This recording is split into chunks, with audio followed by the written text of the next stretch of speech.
On your screen, you'll see a jawbone and teeth from an ancient inhabitant of England. If you look at the teeth, you'll see that they are actually pretty good. In spite of no formal dentistry, mouthwash, or toothbrushes, these chompers were surprisingly free of cavities in spite of modern stereotypes about people's teeth in the past. That remains the case through the Middle Ages. Medieval English peasants, for instance, had surprisingly healthy teeth with relatively low levels of decay or cavities. However, you fast forward to the 1800s. Suddenly, the dental record for English teeth becomes nightmarish. Every social class suffered from major tooth problems.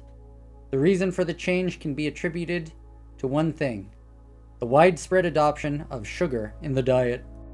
Places like India and China had larger scale sugar access long before Europe did, but sugar there was generally used sparingly, not liberally spooned into sweets, pastries, and drinks that would be enjoyed multiple times a day. The European disaster was a result of sugar normalization. Cavities thrive on repetition, and industrial Europe turned the white stuff into a constant. The result was that Europeans who had regular access to the sweet stuff suffered painful tooth decay and even more painful dental procedures. A somewhat popular gift for people on their 21st birthday was to have all their teeth pulled out and replaced with dentures, as it was assumed that their pearly whites would rot away sooner than later. It was like this for over a century before advances in dentistry, as well as cultural changes that emphasized effective daily tooth maintenance, finally improved dental health on a massive scale. So, what does this have to do with smartphones, you ask? Why did I torment you with pictures of rotten teeth? The connection is conceptual, not direct. Smartphones do not cause tooth decay, no matter how many of them you eat. The issue is that mass sugar availability came about in a world that did not have the cultural or scientific defenses needed to mitigate its issues. The same can be said of smartphones, dropped upon the world in 2007 and made widely available over the next decade. The results of having an internet-capable computer in your hands has rotted mental health in a similar manner that sugar rotted dental health. And the results are not good. One study showed that the proportion of teenagers reporting moderate to serious mental distress increased from 24% in 2013 to 39% in 2017, in line with significantly increased average social media usage. Other studies show correlations between higher levels of depression, sleep problems, lower mental well-being, increased stress, and heightened anxiety amongst chronic smartphone users. This is affecting the youth more than anything.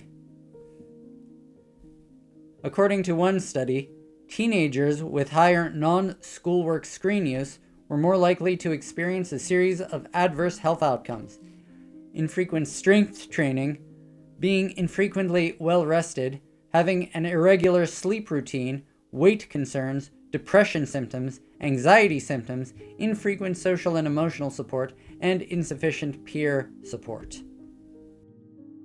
In another study, researchers found that smartphone ownership at age 12 was associated with increased risks of depression, obesity, and poor sleep, with younger age of acquisition linked to additional risks. While we can't blame smartphones alone, the ability to be plugged in is certainly connected with the rise in so many social issues. Loneliness, depression, social media that isolates. These tendrils of corruption can be linked and traced to the little boxes we hold in our hands, doom scroll for hours, and in many cases have replaced our actual lives. So how do we deal with this? Totally going back to pre-smartphone days isn't a likely option. In the same way, after the connection between sugar and tooth decay became known, we didn't ban dessert. We adapted.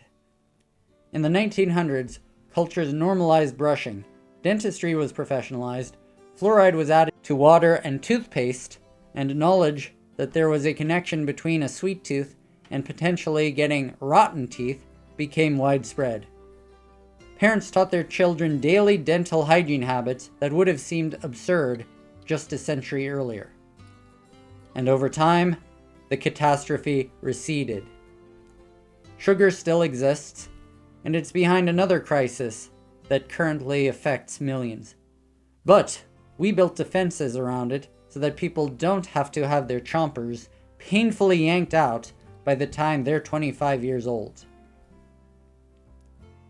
What I'm saying is that smartphones are our version of sugar.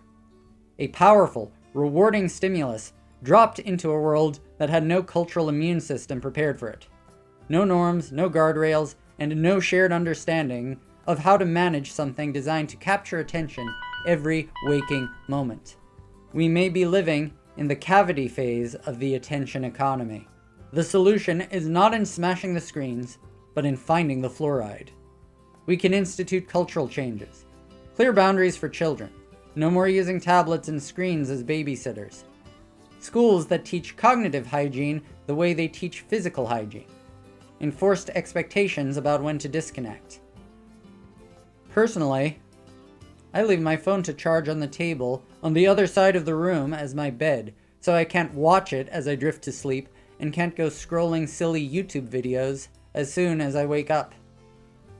People can be encouraged to download apps that help them reduce their screen time, and perhaps friend groups or families can discuss and implement rules, like no scrolling at the table while eating or having a conversation. Sugar tested Europe. It took more than a century to adapt. Smartphones are testing us now. Let's not collectively suffer over a century of pain and misery before we adapt effective defenses against the worst aspects of this technology. Thanks for watching.